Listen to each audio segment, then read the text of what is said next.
Ce matin, je termine cette série, l'Évangile dans l'histoire du Québec, c'est la conclusion, avec ce sous-titre « L'héritage de Pasteur Sam ». Je sais, il est venu à 2 reprises ici, le pasteur Samuel Lecomte, et j'ai lu dernièrement son livre, un petit livre, Une grande destinée, qui est en vente à l'arrière, à la librairie. Vous pouvez vous le procurer. On va en parler quelques mentions brèves de son livre, de sa vie. C'est vraiment inspirant, édifiant. Et c'est un homme, pourquoi on parle de lui dans cette conclusion? C'est un homme que son ministère s'est étendu des années 70 jusque dans les années 2000.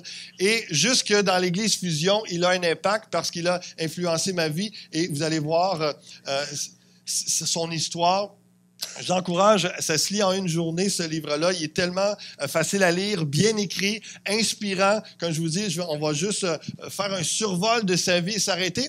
Et on va regarder en même temps à l'héritage spirituel. La Bible parle qu'on a un héritage en Jésus-Christ.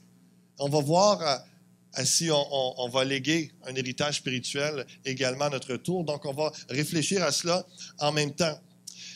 Pasteur Sam, comme tout le monde l'appelle, c'est un homme qui, donc, son ministère s'est étendu des années 70 à aujourd'hui. Il a marqué l'histoire du Québec avec sa foi, son leadership constant et intègre. Il a emmené la première église au Québec à plus de 1000 personnes. À chaque dimanche matin, l'Église évangélique de la Rive-Nord, qui est maintenant l'Église Le Portail à Laval, avec le pasteur Gaëtan Brassard depuis 2009. Tous ces enfants à Pasteur Sam sont dans l'œuvre. Il sert le Seigneur. Il a formé son fils Marc Lecomte dans l'œuvre de Dieu. Il a formé aussi son fils spirituel Claude Hood dans la foi, dans le ministère. Et Claude Hood est maintenant le pasteur de l'Église Nouvelle-Vie à Longueuil, la plus grande église au Québec. Il y a un impact avec plus de 4000 personnes chaque semaine. Et c'est tout ça en voyant Pasteur Sam agir, faire depuis les années 70. Pasteur Marc Lecomte est non seulement mon mentor, mais il est le président de l'Institut de théologie pour la francophonie. Il a été pasteur principal à différentes églises pour les aider à se relancer, à se dynamiser. Il a un impact aussi dans la francophonie. Et comme j'ai dit, Pasteur Sam a formé ces 2 hommes-là, Marc et Claude, et ces 2 hommes-là m'ont formé à l'école biblique. Pasteur Sam également m'a formé dans le ministère. Il a prêché à Waterloo, il a apporté son témoignage ici, a donné de nombreux conseils au cours de mes premières années de ministère. C'est un homme qui a eu un impact dans le monde francophone, vraiment un impact puissant. Il a emmené au Seigneur des milliers de personnes. Il a engendré de nombreux leaders comme ceux que je viens de vous mentionner, mais également, on peut parler de Stéphane Kéry, de Luc Dumont, qui sillonnent la francophonie en répandant la louange, en enseignant les leaders de louange et le peuple de Dieu à l'adoration. Et il y a quelques phrases, je ne sais pas pour ceux qui le connaissent, vous vous rappelez, il y a quelques phrases qui sont célèbres de Pasteur Sam. Et entre autres, il disait, « Je suis un berger, mais parfois les gens voient le berger allemand. » Et dépendant des moments où il fallait discipliner des gens ou pour protéger l'Église, il savait avoir cette force de caractère pour protéger et écarter les gens qui voulaient emmener le trouble dans l'Église, et ce qui a permis une Église plus de 40 ans maintenant, sans division, dans la paix et la croissance de Dieu. Une autre phrase célèbre qui disait, et c'est vraiment intéressant pour tout le monde d'entendre ça et pour chaque leader, « Ce serait bien que tout le monde m'aime, mais ce n'est pas nécessaire. » Ce serait bien que tout le monde m'aime, mais ce n'est pas nécessaire. Parce que, combien de fois, on n'est pas appelé à plaire aux hommes, mais à plaire à Dieu. Et il a toujours été courageux à prendre des décisions difficiles au moment qu'il fallait les prendre, de mettre les bonnes personnes aux bonnes places, au bon moment. Donc, il a assumé le leadership qu'il avait. Pasteur Sam n'a jamais eu peur donc d'aller de l'avant, de faire avancer l'Église. C'est un homme courageux, plein d'amour aussi pour les gens. Plusieurs des gens qui se rappellent de lui lorsqu'il était pasteur en fonction, vraiment un homme que, autant qu'il pouvait être sévère parfois pour ceux qui voulaient mettre le trouble et que le berger allemand sortait, autant qu'il était doux et tendre pour consoler ceux qui étaient affligés, de prendre soin des brebis et d'aller visiter les malades et tout ça. Vraiment, il a toujours gardé cette fidélité-là dans le soin qu'il donnait. Un homme de foi, on va le voir comment il... Donc, il a laissé tout un héritage spirituel au Québec. Et avant de regarder un petit peu plus sa vie en détail, je voudrais déjà qu'on entre dans la parole de Dieu et de regarder l'héritage glorieux que nous avons en Jésus-Christ. Saviez-vous que vous étiez riche? Il y a une richesse spirituelle qui est là et que nous sommes appelés à transmettre également. Donc, je vais parler de l'héritage, de ce qui est mentionné dans la Bible en 3 parties. Et les textes choisis ne sont pas nécessairement parce que qui se définissent ou qui excluent de parler d'autres nuances de l'héritage, mais c'est vraiment, on est là en 3 parties pour intercaler en même temps des bouts de témoignages. Donc, tu peux tourner avec moi ou regarder à l'écran Éphésiens chapitre 1, verset 13. L'apôtre Paul dit à l'Église d'Éphèse, « En lui, vous aussi, après avoir entendu la parole de la vérité, en parlant en Jésus-Christ, après avoir entendu la parole de la vérité, l'évangile de votre salut, en lui vous avez cru, et vous avez été scellés du Saint-Esprit, qui avait été promis. » Retenez ça, scellés du Saint-Esprit, lequel est un gage de notre héritage. Le mot gage veut dire un acompte. Le Saint-Esprit est un acompte de notre héritage pour la rédemption de ceux que Dieu s'est acquis pour célébrer sa gloire. Donc, la première mention, la première chose que je veux mentionner sur l'héritage, évidemment, c'est toute la dimension de la vie éternelle. Cet héritage-là que par la foi en Jésus-Christ, on a reçu le Saint-Esprit. Déjà, on commence à goûter à la dimension de la vie éternelle au royaume de Dieu sur terre parce qu'on a un acompte de cet héritage total à venir. Vous êtes là ce matin, c'est quelque chose de vraiment encourageant et bénissant qu'on peut déjà goûter une partie du ciel, une partie de l'héritage de la vie éternelle, déjà ici-bas, maintenant, par le Saint-Esprit. Et en même temps, c'est une preuve de cet héritage complet à venir. Dieu a dit, je vais vous laisser mon Saint-Esprit va être un acompte, un gage de votre héritage pour la rédemption de ceux que Dieu s'est acquis pour célébrer sa gloire. Le mot héritage, kléronomia dans le grec, un héritage, c'est une propriété reçue ou à recevoir par héritage, ce qui est donné en possession. C'est l'éternelle bénédiction du royaume de Dieu qui est espérée après le retour de Christ. C'est la part que chacun aura dans cette bénédiction éternelle. C'est les parties qu'on va voir ensemble ce matin. Donc, la vie éternelle, une existence éternelle avec Dieu et non la mort éternelle pour nous. On a cette assurance-là, cette preuve et cette conviction, alors que le Saint-Esprit est en nous, qu'on peut s'attendre à la vie éternelle, qu'après notre vie sur terre, il y a la vie éternelle. La vie après la vie. C'est pas la vie après la mort, c'est la vie après la vie. Et on continue dans l'éternité. 1 Pierre, chapitre 1, verset 3, va dire « Béni soit Dieu, le Père de notre Seigneur Jésus-Christ, qui, selon sa grande miséricorde, nous a régénérés pour une espérance vivante par la résurrection de Jésus-Christ d'entre les morts. » Donc, il y a toute cette dimension de la résurrection qui est là, la vie en Jésus-Christ. C'est ça notre héritage. On n'a plus à attendre la mort, mais seulement la continuité de la vie après la vie. L'apôtre Pierre va commencer en disant « Béni soit Dieu ». Est-ce qu'il y en a qui bénissent le nom du Seigneur ce matin? Béni soit Dieu, le Père de notre Seigneur Jésus-Christ. Et ça va dire au verset 4, « Pour un héritage », je reprends juste la fin du verset 3, « Donc, nous a régénérés pour une espérance vivante par la résurrection de Jésus-Christ d'entre les morts, pour un héritage qui ne peut ni se corrompre, ni se souiller, ni se flétrir, il vous est réservé dans les cieux. » C'est glorieux. Et le Saint-Esprit, c'est l'acompte. C'est l'acompte, le gage, la preuve, l'assurance qu'on a, qu'on va avoir la totalité de cet héritage-là. Et ce qui est puissant, et pourquoi on peut bénir Dieu de ce merveilleux héritage qui nous attend, c'est que la vie éternelle, ça implique le corps glorifié dans un monde renouvelé éternel. Donc, cette vie éternelle, elle ne peut pas se corrompre, donc elle ne peut pas se détruire, elle ne peut pas perdre sa valeur, elle ne peut pas avoir une fin. Merci Seigneur pour cet héritage glorieux, merveilleux qui nous attend. L'héritage de la vie éternelle, c'est réservé. C'est réservé. C'est le fun lorsqu'on va à un spectacle, on s'en va à un endroit, puis on a notre étiquette et c'est réservé. Notre place, elle est réservée. Votre place, vous avez votre billet pour le ciel avec l'héritage de la vie éternelle. Votre place, elle est réservée. L'héritage de la vie éternelle, la gloire de Dieu, d'un corps glorifié qui, plus de maladie, plus de dépérissement, plus de mort. Simplement la vie et la vie. C'est ça qui vous est réservé. Hein? J'espère que vous avez réservé. Vous avez appelé pour réserver? Vous avez parlé au Seigneur? Si vous ne l'avez pas fait, vous allez avoir l'occasion. Pendant le message ou à la fin, quand vous êtes prêts, appelez le Seigneur, réservez. Voici la vie de Pasteur Sam avant son ministère. On peut mettre les deux photos. Moi, la photo, là, il y a quelques années, lorsqu'il était encore dans le ministère, puis lorsqu'il est passé ici, témoigner de son premier livre qui était Grandi pour l'amour de Dieu. Et le livre que je vous parle là, c'est Isabelle Cardinal qui a écrit sa biographie. Donc, le seul qu'il a écrit, Pasteur Sam, c'est un livre sur la formation dans la vie chrétienne. Et l'autre, vraiment, sa biographie, toutes sortes de témoignages inspirants. Ses parents se sont convertis à Jésus-Christ alors qu'il était tout jeune.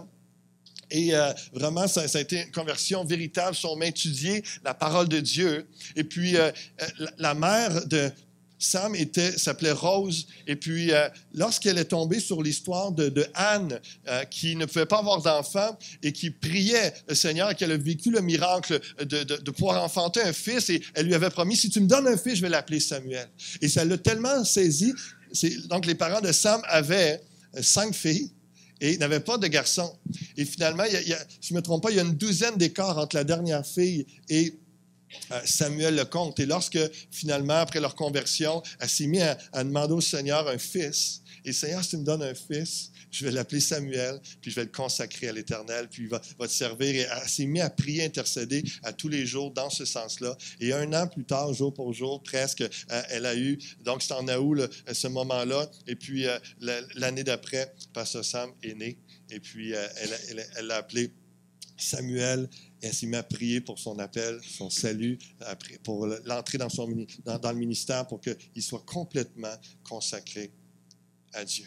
Mais là, il y a eu quelque chose qui a troublé tout ce beau projet de la mère, c'est son entrée à l'école.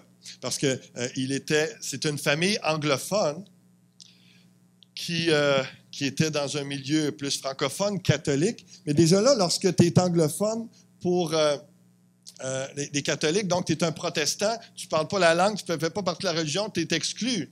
Et lorsqu'il est arrivé à l'école, donc dans un milieu anglophone, parce qu'il ne pouvait pas aller à l'école francophone avec les catholiques, c'est un protestant, tout ça, il s'en va à l'école anglophone, mais en réalité, il ne parlait pas encore anglophone à ce moment-là, donc je ne vais pas vous mêler, mais c'est lorsqu'il est arrivé, d'un côté, les catholiques le rejetaient parce qu'il était protestant, et de l'autre côté, c'est ça que je voulais dire, lorsqu'il est arrivé à l'école, eux parlaient anglais parce que c'était des protestants, mais lui, il ne parlait pas anglais encore.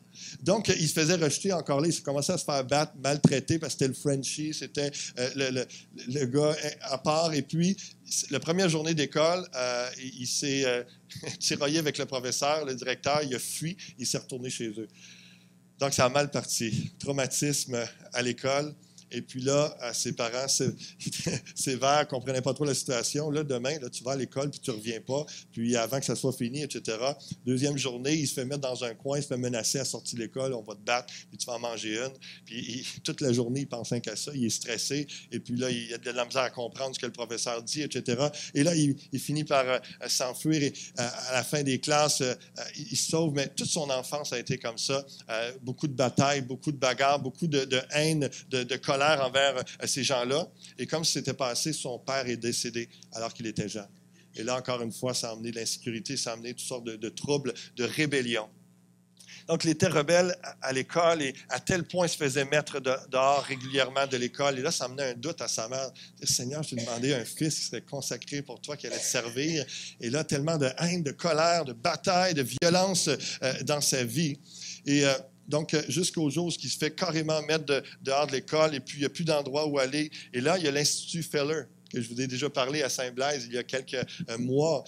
Cet institut chrétien implanté par Henriette Feller, Louis Roussy, eux n'étaient plus là, mais c'était encore existant. Donc, il s'en va, il se fait envoyer dans ce collège chrétien-là. Et puis, c'était très rigide, très bien discipliné. Et lui, la discipline, ce n'était pas son mot favori. Donc, ça n'a pas fonctionné non plus. après quelques temps, il s'est fait expulser du collège chrétien, donc Institut Feller. Et là, sa mère était réellement découragée. À l'âge de 17 ans, il était inscrit dans un club de boxe. Il commençait à faire de la boxe parce qu'il voulait justement manifester de la violence. Il allait dans les clubs, et puis... il avait seulement 17 ans, mais il était tellement baraqué, très bon à la boxe, très fort. Et puis, ça prenait 21 ans pour être là, mais les gens ne savaient pas. Puis à un moment donné, il voit le gars, puis il entend parler, le propriétaire entend parler que c'est un boxeur, puis il voit sa carrure, puis « Hey, t'aimerais pas ça être doorman? » Et lui, Sam était tellement fier. « Ben oui, doorman, hey, je vais être payé pour me battre. » Donc, il était tellement content. Et puis, évidemment, il n'a pas dit qu'il avait juste 17 ans. Et donc, sa vie, sa jeunesse a été comme ça. À un moment donné, il est rentré dans la marine militaire. Il a tout un tournant dans sa vie, encore là, rigide, discipline, très encadré, ça n'a pas fonctionné avec lui. À un moment donné, alors qu'il était puni, il n'avait pas le droit de sortir pour aller voir sa famille, il décide de fuir quand même. Et là, il s'est rendu que c'était criminel. Il était fugitif pendant quelques mois. Et sa mère, voyant ça, était découragée, mais continuait d'intercéder chaque jour, ne comprenant pas ce qui prenait place. Et à tel point que, on peut voir la prochaine diapo, où justement, donc valeur et discipline, c'est la marine militaire. Il devient fugitif en quittant la base sans permission. Il a fait la prison militaire en 1958. Pendant 61 jours, il était en prison à cause de cela, parce qu'à un moment donné, il était tanné de fuir, et puis il y avait cette honte, cette culpabilité-là. Il a été se rendre, et puis ils l'ont mis en prison. Et il est sorti avant sa peine, puis il est retourné en dedans parce qu'il n'avait pas rentré au bon jour pour se rapporter à son commandant. Donc, il y a vraiment toujours l'indiscipline, la rébellion qui le suit. Puis, à un moment donné, il réussit à finir son mandat. L'armée lui propose, tu veux-tu juste quitter, là, puis on va dire que ta mission est finie, là, tu vas pouvoir sortir honorablement. Et puis, il accepte ça parce qu'il trouvait ça trop difficile. Il sort. Et là, il fait toutes sortes encore une vie d'un club, puis il fait de l'argent à gauche, à droite, de différentes façons. Et sa mère, toute sa famille sont au Seigneur. Maintenant, ses sœurs, ils servent dans l'Église et puis là, ils prient pour leur petit frère. Hein. Et à un moment donné, il y a Marcel Favreau, l'évangéliste, qui est dans une campagne d'évangélisation dans leur Église. Et puis, toute la semaine, et puis là, il y a de la musique, il y a des chants, de la louange, ça danse, c'est dynamique, il y a des miracles, il y a des âmes sauvées, vraiment quelque chose qui se passe. Et là, les membres de sa famille, Sam sont dans le groupe de louanges, sont impliqués, puis là, ses sœurs lui disent « Hey, viens avec nous, là. Viens ce soir, tu vas voir. » Et lui, il est habitué, là, il est encore dans 20 ans, d'un club, tout ça, la grosse musique, là, il dit à l'église, ça va être plate. Il a été quand il était jeune, mais ça fait tellement d'années qu'il ne va plus. Puis là, il était là, Puis à un moment donné, il fait un deal avec sa sœur. « Écoute, j'ai besoin de 50$ pour le jour de l'an. Tu me donnes 50$, puis je vais à l'église. Ça marche-tu? » Fait que sa sœur, elle, était découragée, puis elle disait, écoute, si c'est juste ça que ça prend. Là, on est en 1959, fin de l'année de 1959, donc le 50$, je ne sais pas combien il valait, mais c'était quand même un bon montant. Et elle accepte, et puis il va là, cette soirée-là, soirée louange, l'évangéliste Marcel Favreau prêche la parole, il est saisi, il y a quelque chose qui dérange, puis lui, sa réaction, c'est, OK, il y a quelque chose qui se passe ici. Il y a une vie, il y a de la joie, et que ça commence à le troubler à l'intérieur de lui. Et en 1960, donc au mois de janvier, ses amis lui parlent « Hey, on va faire un vol de banque. » Et là, lui, il commençait à troubler parce qu'il est attiré, il n'est pas encore converti, mais il est attiré par les choses de Dieu, il est interpellé, et sa conscience l'accuse « Non, fais pas ça, fais pas ça. » Et par orgueil, alors que les autres le pressent à dire « Oui, viens avec nous autres, on va faire un vol de banque, faire beaucoup d'argent, etc. » Fait qu'il accepte. Et dans la nuit, après le jour qu'il a accepté, le Seigneur le visite d'une telle façon qu'il y a une présence glorieuse qui se manifeste dans sa chambre, et puis il sent ça, puis il commence à parler au Seigneur, puis il y a une impression, il y a une voix dans son cœur qui lui dit « Agenouille-toi, soumets-toi à Dieu. » Puis là, lui, il se dit « Je ne me suis jamais agenouillé devant personne, c'est pas cette nuit que ça va commencer. » Et il dit « Si tu veux, je m'agenouille, tu me feras agenouiller. » Puis il témoigne que quelques secondes plus tard, il était à genoux en train de brailler sa vie, et puis il était en train de pleurer, il était saisi, il ne comprenait pas, il sentait la présence de Dieu. Le lendemain, il appelle le pasteur de l'église, et puis le pasteur était « Sam Lecomte, pourquoi tu veux me rencontrer? Il savait sa réputation, puis il ne voulait pas de trouble dans sa vie, dans son église. Finalement, il raconte l'expérience dans la nuit qu'il avait vécue. Il va le rencontrer, et que le pasteur était vraiment tout béni de voir ça, honoré de pouvoir conduire Sam Lecomte au Seigneur, et puis encore dans son bureau, s'agenouille les deux ensemble, et puis le pasteur met le bras autour, puis il n'aurait jamais laissé faire ça auparavant, mais là, vraiment touché, béni, donne sa vie au Seigneur, va à la réunion le soir, et là, la réunion se fait, tout ça, et puis déjà, le pasteur dit « Hey Sam, viens raconter ton témoignage. » Il est tout surpris, première journée, conversion, il est touché, béni, il vient en avant, et déjà, les gens ont vu une onction sur sa vie qui était coulée, qui était là, et puis les gens étaient touchés, juste première fois qu'il s'exprime au micro devant une église, les gens sont édifiés, sont encouragés, ils voient tout de suite, oh, il y a quelque chose, cet homme-là. Il y a quelque chose, il y avait déjà, ça paraissait déjà qu'il y avait un appel sur sa vie. Et lorsqu'il a fait son témoignage, il y avait une jolie jeune femme, Marianne Butterfield, qui était dans la salle, et elle venait d'Angleterre, ça faisait quelques mois qu'elle était là, et elle est touchée par son témoignage, beau jeune homme qui donne sa vie au Seigneur, etc. Et 6 mois plus tard, ils se sont mariés. Donc, vraiment, Sam a toujours été vite en affaires, selon qu'il dit dans son livre. Et puis, donc, sa vie s'est rangée. Et puis, ça n'a pas été facile, mais elle s'est mariée en 1960, le mois de juin. Et puis, sa vie chrétienne commence là. Je fais une petite pause, je retourne dans la parole de Dieu. Éphésiens chapitre 5, verset 5. Écoutez bien ceci, ça dit « Sachez-le bien, aucun débauché ou impur ou cupide, c'est-à-dire idolâtre, n'a d'héritage dans le royaume de Christ et de Dieu. » Et Pasteur Sam, c'était sa vie, ça. C'est de vivre pour l'argent, vivre pour les filles et tout ça. Il a dû se repentir de tous ses péchés, reconnaître qu'il était dans les mauvaises voies. Il s'est détourné de cela et pour ensuite recevoir l'héritage du royaume de Dieu par sa foi en Jésus-Christ. C'est la clé. Je vais juste vous rappeler, peut-être que ce matin, il y a des gens qui entendent ça et puis... première fois qu'ils entendent parler de l'héritage, de la vie éternelle et de cette dimension-là. Mais Samuel Lecomte, alors qu'il a une vie de rébellion, de violence, de délinquance, il a reconnu ses péchés, il a demandé pardon au Seigneur.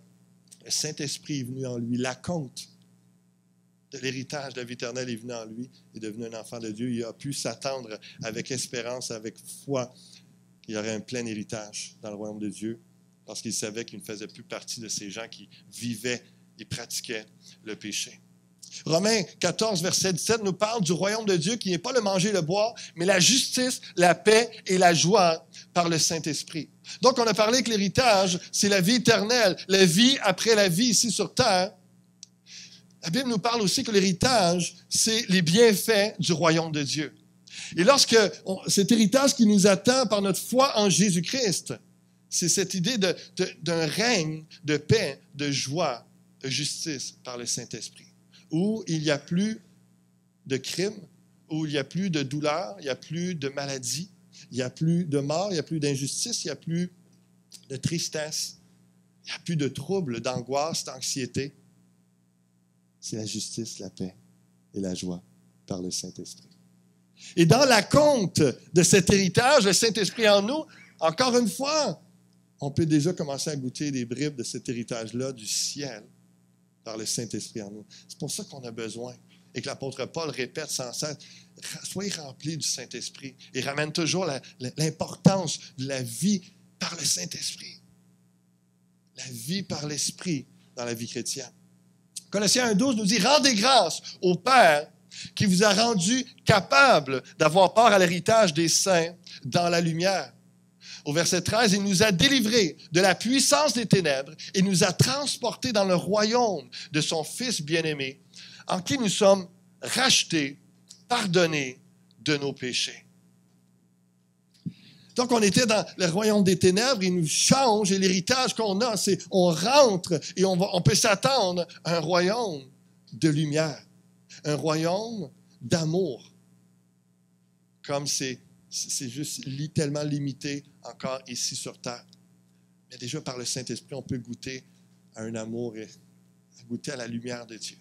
Est-ce que la lumière de Christ jaillit sur vous? Est-ce que par l'Esprit, il y a cet amour que vous goûtez, vous ressentez? Ça, c'est disponible déjà dans la compte que Dieu vous a donné. Vous pouvez le vivre, le demander, le recevoir ce matin. C'est dans ce royaume-là et cet héritage qu'était entré Pasteur Sam. Et c'est encore accessible à chacun ce matin.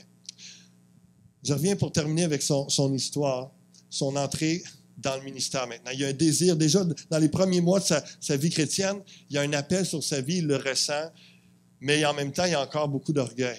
Et puis, tout ce qu'il veut, c'est il a hâte de prêcher. Il a hâte de prêcher. À un moment donné, il vient voir son pasteur, en fait, l'appelle, et ça fait déjà quelques fois qu'il dit à sa femme, Marianne, il dit, « Comment ça que le pasteur ne m'a pas encore demandé de prêcher? » Ça fait juste quelques temps qu'il est sauvé. Puis lui, déjà, il dit, il me semble qu'il l'a vu. Il voit bien que je m'exprime bien, puis que je suis là, je suis fidèle à l'Église, tout ça. Puis lui, il veut demander, le pasteur l'appelle, puis Sam, j'aimerais ça te rencontrer, j'ai quelque chose à te proposer. Puis là, dans sa tête, déjà, il a compris. Là. Dieu lui a montré enfin, va me proposer un poste comme pasteur ou prédicateur, quoi que ce soit. Et donc, il vient tout content. Puis le pasteur dit, écoute, Sam, on voit ta fidélité, on voit ta consécration, on voit que tu chemines bien. On a pensé à toi que tu pourrais servir comme concierge dans l'Église. Et là, il était vraiment débiné. Et lorsqu'il dit ça, ça a pris du temps avant qu'il le dise à sa femme, mais il finit par dire que c'était ça. Et puis, il avait besoin de sous, puis en même temps, dans le fond de son cœur, malgré l'orgueil et ses prétentions, il voulait servir le Seigneur. Donc, avec son épouse, il a commencé à servir le Seigneur. Il a décapé le plancher, 6 couches de cire. Il était toujours à fond dans ce qu'il faisait. Il visait l'excellence. Et encore une fois, Dieu le testait au travers de ça, l'éprouvait. Et Dieu le bénit parce que tout ce que Sam voulait, c'était le servir. Mais ça a duré quelques temps. Et déjà, à l'âge de 22 ans, il a eu une occasion d'implanter une église et de partir de son église. Il avait été quelquefois dans des conférences aux États-Unis, puis dans des conférences de réveil, de miracles et tout ça. Il était très impressionné par les évangélistes américains. Puis il dit, ça prend ça au Québec, il manque ça, puis ils n'ont pas l'affaire. Il commence à avoir des jugements sur les églises, puis les pasteurs au Québec, puis ils n'ont pas de puissance, ils n'ont pas aussi. Il commence à partir son église, le Miracle Revival Center en anglais. Et donc, le centre de réveil et de miracle. Les assemblées se déroulaient en anglais. Il s'est dit dans son livre, le nom qu'il avait choisi de donner à son église reflétait parfaitement l'influence que les grands évangélistes de guérison américains avaient eue sur lui. Effectivement, il mettait beaucoup l'accent sur les miracles, les guérisons et les délivrances. Mais ce type de fondation qui met l'accent sur la dimension spectaculaire ne constitue pas la base la plus solide pour la foi chrétienne. Des pasteurs plus expérimentés lui exprimaient leurs préoccupations concernant ce mode de fonctionnement, mais ils n'étaient pas prêts à écouter leurs conseils. Lui, il avait la puissance de Dieu. Il leur disait, vous êtes morts, ne venez surtout pas me dire quoi faire. Avez-vous eu des miracles dans vos églises derrière moi? Non? Eh bien, moi, oui. Il croyait fermement que son approche était la bonne et que cette façon de faire, mettre l'accent sur les miracles, la puissance de Dieu, était la seule capable de sortir le Québec de son sommeil spirituel. Il était jeune et animé d'un zèle débordant, mais il manquait de sagesse et d'expérience. Et il était tellement fringant, tellement charismatique, tellement sûr de lui qu'à chaque fois, il n'y avait pas de conseil d'administration, il dirigeait tout, il gérait tout, il y avait quelque chose, il y avait un orgue à acheter, il signait pour le prêt, tout était à son nom. À un moment donné, l'Église grandissait, mais il y avait beaucoup de dettes. Et puis, je passe des détails, mais quelques temps après, il y avait beaucoup de pression, beaucoup de demandes et beaucoup de dettes, comme mentionné. Puis, il s'en va célébrer un mariage dans le coin de Manicouagan. Et puis, des réseaux, un concours de circonstances, réseau de contacts, tout ça, il se fait offrir un poste comme gardien de sécurité pour Hydro-Québec à Manicouagan. Un gros salaire, tout ça. Puis lui, il se dit, je pourrais pendant 1 an travailler là, ramasser beaucoup d'argent, payer toutes les dettes, puis revenir. Et il fait ça, mais entre-temps, quelques mois après, un de ses adjoints qui l'avait mis en place pour son départ l'appelle pour lui dire, écoute, on a voté, là, puis on ne désire pas que tu reviennes. Et lui, il avait presque tout payé les dettes, il envoyait de l'argent, il travaillait. Donc, ça a amené gros de la rancœur. Il y a eu de la révolte contre Dieu, contre l'Église. Il a tout abandonné, la foi, il a tout abandonné. Pendant quelque temps, il était là, puis il a grandi les échelons avec Hydro-Québec, dans le côté de la police, tout ça. Puis, un gros salaire. Et je vois le temps avancer, je fais une histoire courte en même temps pour arriver parce que je vais arriver avec une conclusion puis qui va nous être utile aussi pour nous dans notre démarche où on est rendu dans l'Église. Et puis, à un moment donné, il y a des accusations contre lui, des fausses accusations, mais là, il est obligé d'être... Il a témoigné, pour ceux qui s'en rappellent ici.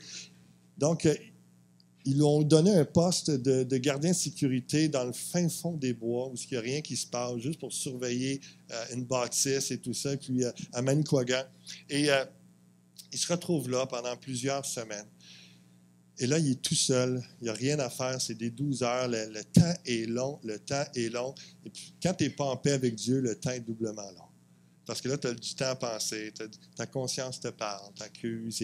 Et à un moment donné, là, en pleine nuit, 2-3 heures du matin, il allume la radio, puis là, c'est une émission chrétienne. Catherine Coleman qui prêche. Ah non, je ne veux pas rien savoir de ça. Là, laisse passer 1 heure ou 2, l'émission va être finie. Allume la radio, Billy Graham qui est en train de prêcher l'Évangile. Il éteint ça.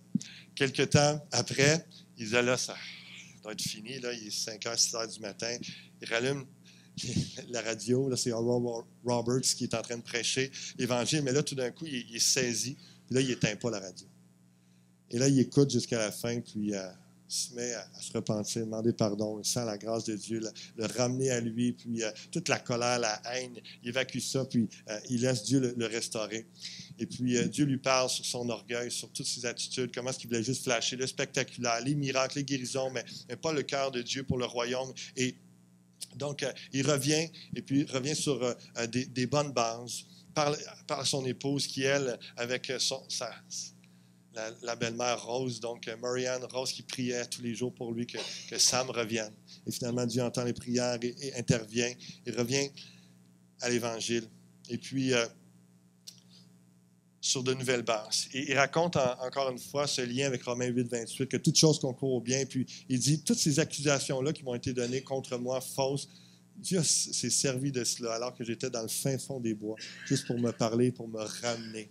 Et tout ça a concouru à mon bien, à la gloire de Dieu, puis ça l'a permis de vivre une guérison, restauration, est revenu dans le ministère sur des bonnes bases. Retour progressif dans le ministère, dans une église anglaise. Ensuite, il part une église française en 1976. Il part l'église évangélique de la Rive-Nord, qui est l'église Le Portail aujourd'hui. Et puis, croissance année après année, changent de bâtiment régulièrement. Au moment donné, ils sont vraiment devant une impasse. Ils ont réussi dans les années 70 et début 80 d'avoir un beau bâtiment, un peu comme ici. Puis là, ils sont rendus à l'étroit. Là, il faut trouver autre chose. Et il s'en va avec Marc et Claude, qui étaient ses assistants à ce moment-là. Et puis, il s'en va jeûner 3 jours de jeûne et prière avec eux. Puis, il cherche la face de Dieu pour que Dieu intervienne, ouvre des portes pour la suite. Et lorsqu'il revient du jeûne et prière, il y a 2 lettres sur son bureau. Et puis, une que c'était une offre d'achat pour leur bâtisse actuelle d'une autre église. Donc, il y avait déjà la bâtisse de Libéré permettant de pouvoir aller ailleurs. Et une autre lettre qui lui disait qu'il y avait une dame qui était prête à leur vendre un terrain seulement 2000 $ qui valait beaucoup plus que ça, mais c'était comme son héritage qu'elle voulait laisser à l'Église. Et puis là, wow! Un terrain, 2000 $. Donc, avec le CA, il achète le terrain. Et puis, donc, lui, il se dit, c'est le terrain pour bâtir. C'est la réponse incroyable. Finalement, il se rend compte que le terrain, on ne peut pas bâtir dessus. Il y a pas de, c'est pas possible. Donc, il ne comprenait pas. Et pendant des années, il ne comprenait pas pourquoi, Seigneur, tu nous as fait acheter un terrain, 2000 $. On l'a pour une bouchée de pain, mais on peut pas s'en servir. On ne peut pas rien faire avec ça. Les années passent. Il déménage d'un endroit à l'autre. Et jusqu'au jour où d'autres bénédictions financières arrivent, ils trouvent, ils ont le projet, ils ont l'endroit sur le bord de l'autoroute 13, tout ça. Je vous épargne bien les détails, mais ils sont tous dans le livre. J'encourage à lire ça, c'est vraiment intéressant. Ils ont fait, juste donner une idée là, du parcours rapidement, là, ils ont été dans une salle de cinéma, ils ont été dans une école primaire, ils ont été dans une école secondaire, une érablière, un petit centre commercial. Ça, c'est presque entre 1 an et 4 ans à chaque endroit. Ils changeaient continuellement. Et puis, à un moment donné, ils trouvent l'endroit. Et il y a quelqu'un qui veut acheter ce terrain-là, là, qu'il y a quelques années avant, ils avaient acheté 2000 $. Il le fait évaluer 348 000 $. Et là, ils ont compris que le Seigneur, c'était l'acompte pour un autre terrain qu'ils ont pu acquérir et même C'est un bon acompte pour commencer à bâtir tout ça. Et ça a pris place sur la rue Justin à Laval, grande église qui peut accueillir plus de 1000 personnes. Donc, ça a pris place, tout ça, dans le jeûne et la prière. Dieu est intervenu. Donc, c'est en 1991 que ce bâtiment a été construit à Laval, et puis où est l'église de Portail en ce moment. Et je vais inviter le musicien, on va juste terminer dans la prière. Et les derniers textes que je voulais vous emmener. J'ai sauté beaucoup de bouts, mais l'héritage de Pasteur Sam, quel sera votre héritage? L'héritage de Pasteur Sam, c'est tous ces enfants qui sont dans l'œuvre. C'est l'Église Nouvelle Vie, c'est l'Église évangélique de la Rive-Nord, l'Église de Portail, c'est l'ITF, c'est Laval Christian Assembly, c'est le premier chapitre francophone des hommes d'affaires du plein évangile. Il a participé à ça. C'est l'Association chrétienne pour la francophonie. Il a été dans les bâtisseurs pour cela également. C'est des hommes comme Stéphane Kéry, Luc Dumont. C'est un père spirituel avec un leadership intègre, stable et efficace. C'est la foi pour le tout est possible. C'est tout cet investissement-là, l'héritage spirituel qu'il a laissé. Quel héritage allons-nous laisser aux autres?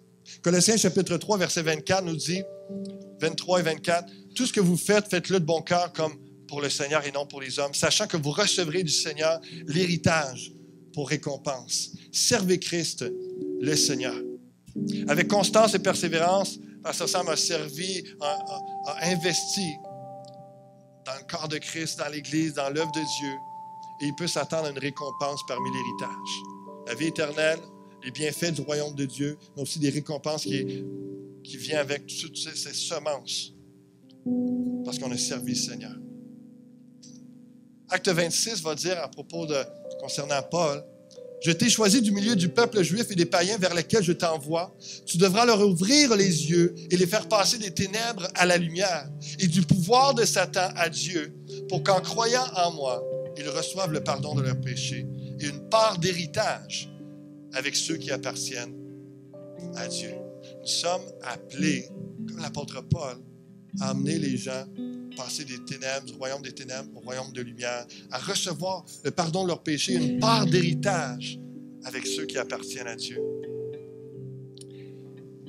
Et dans 2 Timothée 2, je termine avec ça, on va prier en quelques instants ensemble. Paul dit à Timothée, son fils dans la foi, « Ce que tu as entendu de moi, en présence de beaucoup de témoins, confie-le à des hommes fidèles qui soient capables de l'enseigner aussi à d'autres. » Ce que tu as entendu de moi en présence de beaucoup de témoins, confie-le à des hommes fidèles qui soient capables de l'enseigner aussi à d'autres.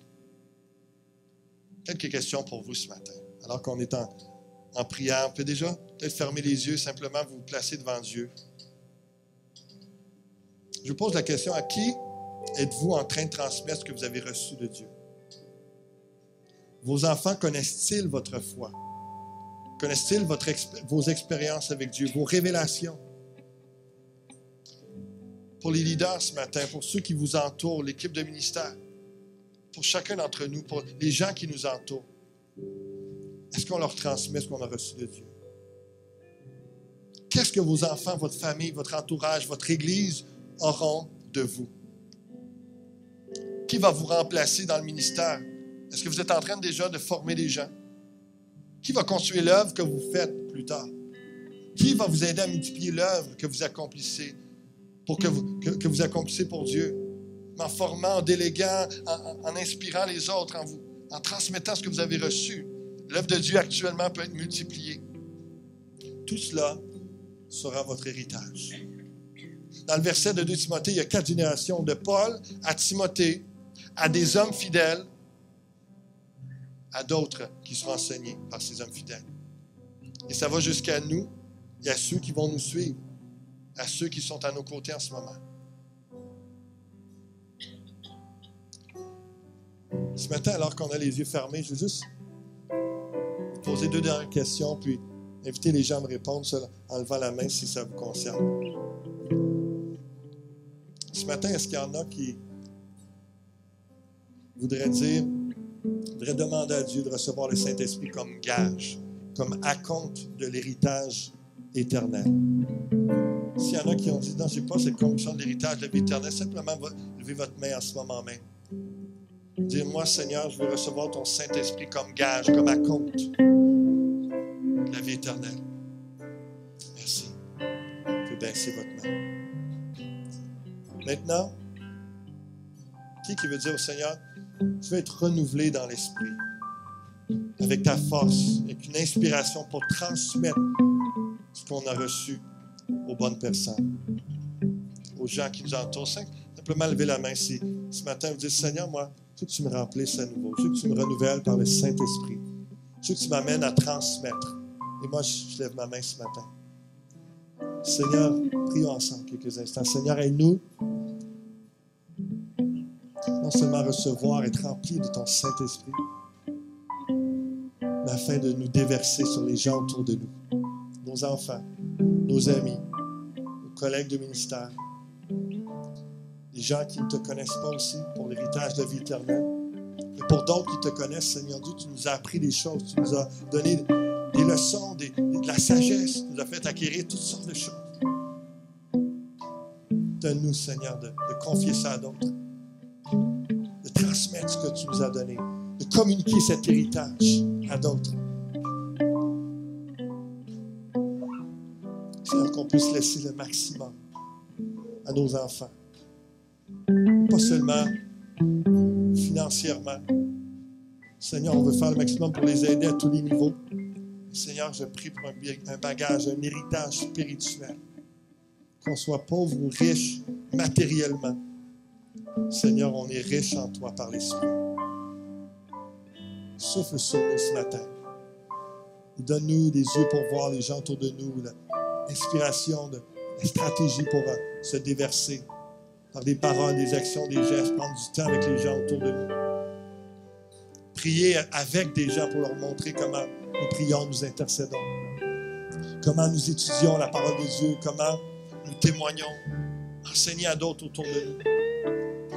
Si on a reçu quelque chose de particulier dans la louange, l'adoration, qu'on puisse le communiquer à d'autres. Si c'est dans les dons spirituels, de guérison, de paroles, de sagesse, de connaissance, et que on croit que d'autres ont reçu ça, qu'on puisse transmettre l'expérience, la sagesse, la maturité chrétienne, les bases bibliques, enseigner la vérité. Alléluia. On puisse transmettre comment persévérer dans la foi. Garder la foi dans toutes sortes d'obstacles et d'épreuves. Seigneur, je prie que nous puissions vraiment laisser un héritage spirituel puissant aux gens qui nous suivent autour de nous, se déverser dans les autres. Et je vais terminer en te disant merci, Seigneur. Nous te rendons grâce, nous bénissons ton nom, oh Dieu, parce que nous avons un héritage puissant et glorieux, merveilleux dans les cieux. Et nous avons déjà un acompte par le Saint-Esprit. Merci, Seigneur. Et nous savons que par ce Saint-Esprit, au nom de Jésus-Christ, il y a toutes sortes de bénédictions encore sur cette terre. Tu pourvoiras pour aujourd'hui, tu pourvoiras pour demain. Tu nous conduiras, Seigneur. Je te remets cette réunion cet après-midi, cette assemblée d'affaires et ce projet de nouveau bâtiment pour la suite. Seigneur, guide-nous. Seigneur, qu'on puisse continuer à grandir et que l'héritage puisse continuer à grandir, augmenter, afin qu'on laisse à d'autres et qu'on transmette à d'autres cet héritage pour ta gloire. Nombreuses vies sauvées, Seigneur. Des vies transformées, guéries. Alléluia. Nous bénissons ton nom, Dieu. Merci pour que tu es ce que tu fais. Et que s'il y a des gens qui pensaient qu'ils étaient morts, qu'ils étaient finis, Seigneur, comme Sam, là, tu es dans un temps tellement de rébellion, de haine. Ce matin, tu leur rappelles, c'est pas fini. Je ne rejette pas le roseau cassé. Alors que tu pensais que tu étais inutile, fini, à cause de ce que tu avais dit ou fait, le Seigneur veut te dire, tu te restaure ce matin. Il renouvelle sa grâce. Il veut t'amener à la repentance, à te détourner de tes mauvaises voies. Pour entrer dans cette vie d'abondance spirituelle qu'il a pour toi. Afin que tu sois béni et que tu bénisses d'autres autour de toi. Que tu te déverses sur les autres. Que tu répondes à l'appel de Dieu qu'il a sur ta vie. avec courage, avec intégrité, avec foi. Entre dans le plan de Dieu. Entre dans l'appel que Dieu a pour toi. Cesse d'avoir peur. Entre dans cet appel puissant et glorieux. Et tu verras la gloire des cieux. Tu verras les cieux s'ouvrir. Le Saint-Esprit et les bénédictions de Dieu couler sur toi. Dans le combat, il y aura victoire et provision. Un Dieu fidèle qui ne te lâchera jamais. Prends sa main ce matin. Ne la lâche pas. Avance. Reçois cet héritage et transmets-le à d'autres. Par la proclamation de l'Évangile. Alléluia. Je te dis, merci Seigneur. Ce que tu fais en nous. Est-ce qu'il y en a ce matin qui vont dire Amen à ça? Amen. Que Dieu vous bénisse abondamment. Allez vous reposer quelques instants et on se revoit à 15h pour la prochaine assemblée d'affaires spéciales. Que Dieu vous bénisse. Merci.